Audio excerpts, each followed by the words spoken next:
Hello, Paul Cox here.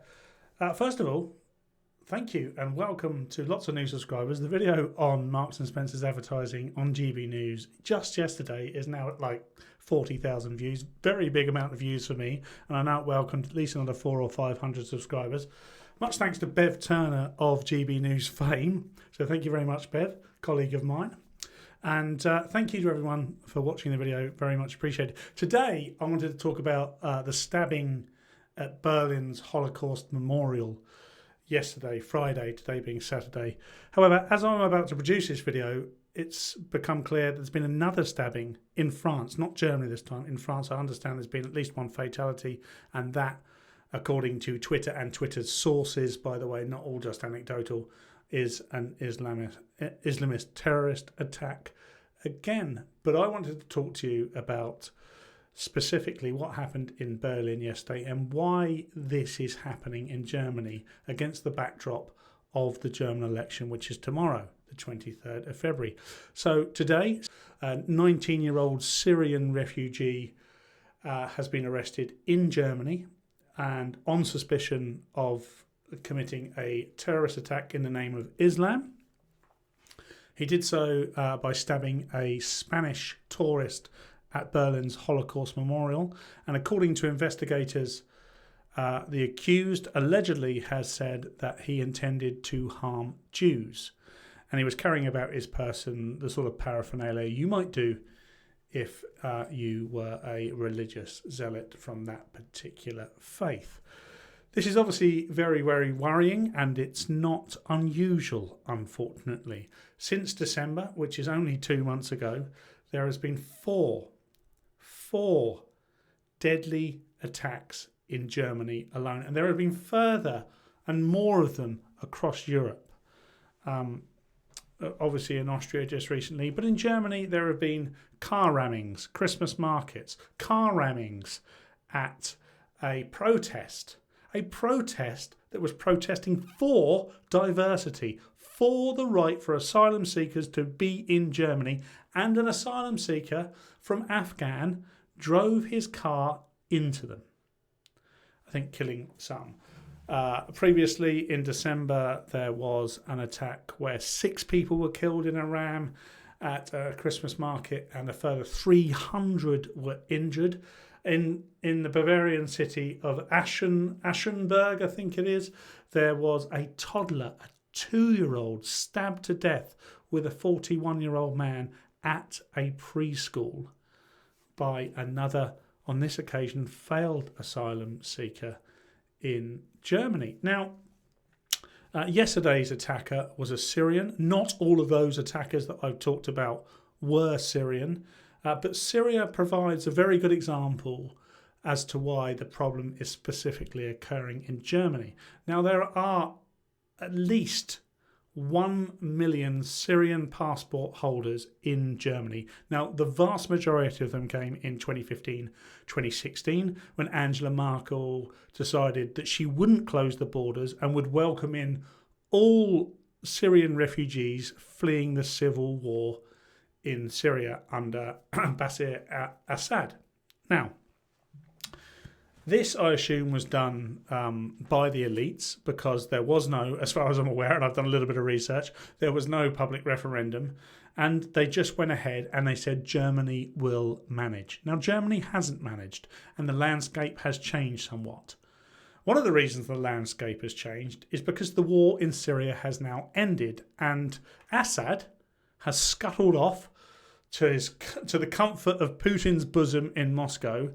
And now a lot of the politicians, particularly on the right in Germany, are arguing that as these refugees were fleeing Syria, they can now go back because the war is over.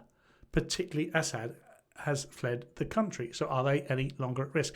Now, if you read a lot of sort of mainstream outlets, you'll be told that this is a far-right, hard-right philosophy. And if you're on the left, they'll be saying things like this is inappropriate, this is populism, and it's still very dangerous in Syria, and the situation is kind of unknown there. Well, we know one thing: the situation in Germany has become very, very dangerous. I wouldn't want to take my family to Germany at the moment. I want to go to a city and attend a tourist event, or visit a cathedral or whatever it might be, somewhere particularly of a religious Christian bent in Germany at the moment, because this seems to be the place that they will attack. Now, what's the answer to this? You might ask. How are we? And when I say we, I mean the West. We are under attack. Now that sounds terrifying, doesn't it? It sounds like I'm trying to whip up some sort of sensationalism about this, but clearly I'm not. I listed just 4 attacks in the last 2 months in Germany alone, and of course they're happening all over the West on a regular basis, and they're happening in places where countries have opened their doors to refugees. And you have to ask yourself, is it worth it? Because it goes against...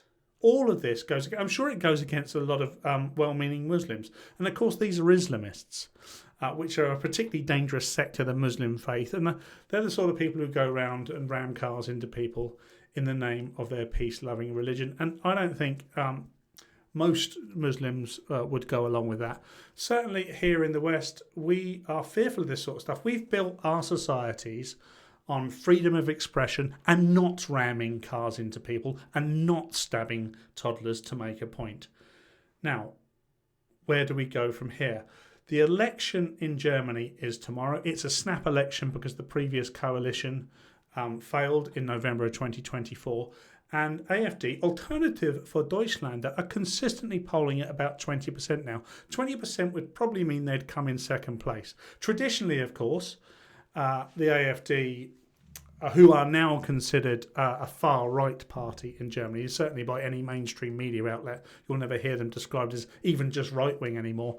They're considered far-right, largely because of their policy on immigration. Now, given everything I've just said, versus having to fix this problem, because it is a major problem and it does need fixing, the only party that is really talking about how it may be fixed is the AfD. Traditionally, of course, in Germany, right-wing parties have been ostracised, pariahs. They've not been allowed, because Germany tends to form coalitions. It never really gets one majority, and nobody wants to form a coalition with the AfD. So it'll be very interesting to see what happens tomorrow. I'm not going to make any predictions. I mean, given what happens or tends to happen now in geopolitics, lots of surprises, lots of shocks, anything is possible. I personally don't see the AfD getting a majority, but if they get a significant minority, it's going to make it very difficult. And what's going to happen is the problem of immigration, the deadly problem of immigration, will be insufficiently dealt with, and it will mean the loss of more innocent lives. So perhaps, just perhaps, we do need a right-wing party. We're seeing what Trump's doing. Now, there will be lots of people, even on my side of the argument, that are seeing what Trump's doing with Ukraine that will have raised a few eyebrows this week alone. But they are not suffering attacks, the Trump administration this is. They're not suffering attacks on their own country. They're putting America first. Germany needs to put Germany first. The UK needs to put the UK first. This is not right-wing politics. I would hazard a guess that 80% of the Western world would now be considered right-wing, because if they were asked the question, would you like to stop asylum sneakers, not a typo, attacking children, killing children and families at Christmas markets, I am sure, presumably, overwhelmingly, they would answer, yes, please. Now, by traditional centrist and left-wing politics, that is considered right-wing. That is considered anti-immigration. That is considered blaming the minority for the problem. Now, the evidence speaks for itself. We know it's the minority. We know the vast majority of terrorism at the moment in the West is coming from Islamists. Now, you can just sit there and wait for more children to be killed, or you can do something about it. And my guess is that ultimately the solution to this does come from the right. Whether we like it or not, whether I want it or not, whether you want it or not, it probably does come from the right. Because these car rammings, these stabbings, these machete attacks, they have all happened on the left's watch, and the left have failed to protect us. And by the way, I'm calling the left anybody or any party that has kicked this asylum problem down the road, because in doing so, they have created more and more deaths. So, what are we going to do? What are we going to do? Is there going to be change? Are we finally going to stand up to this problem and be honest with ourselves? What do you think? Let me know in the comments. God bless.